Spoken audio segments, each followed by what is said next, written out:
Assalamualaikum warahmatullahi wabarakatuh. Tepang deui dina pangajaran bahasa Sunda anu judulna macam-macam atau rupa-rupa pakasaban.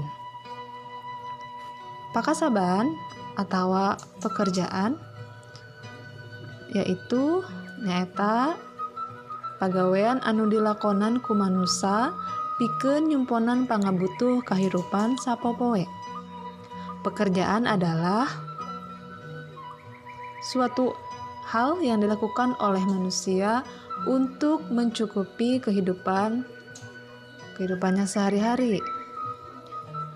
Pakasaban orang Sunda di padesaan lolobana tatanen, nyaeta ngagarap sawah, kebon, atawa huma. Beda deui lamun orang Sundana hirup di kota. Pakasaban biasana jadi pedagang, buruh, pagawe kantor, jeung sajabana.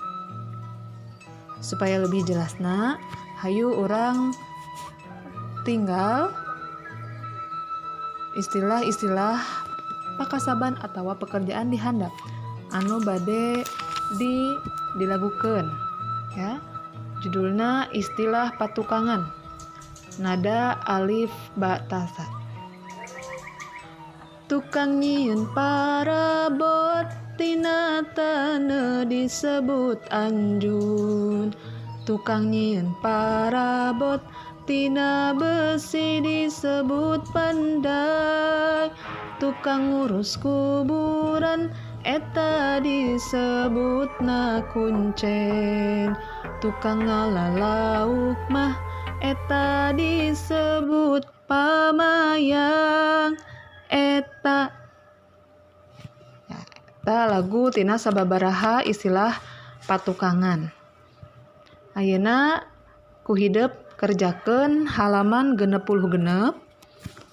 Parentahna nyaeta jelaskan macam-macam istilah pekerjaan di handap ya, dideskripsikan. Misal contoh nomor 1 dokter. Deskripsina nyaeta sarjana lulusan kadokteran anu ahli dina hal penyakit sarta cara ngobatanana. Mangga wilujeng dikerjakeun pancena. Urang tutup ku hamdalah alhamdulillahirabbil alamin. Wassalamualaikum warahmatullahi wabarakatuh.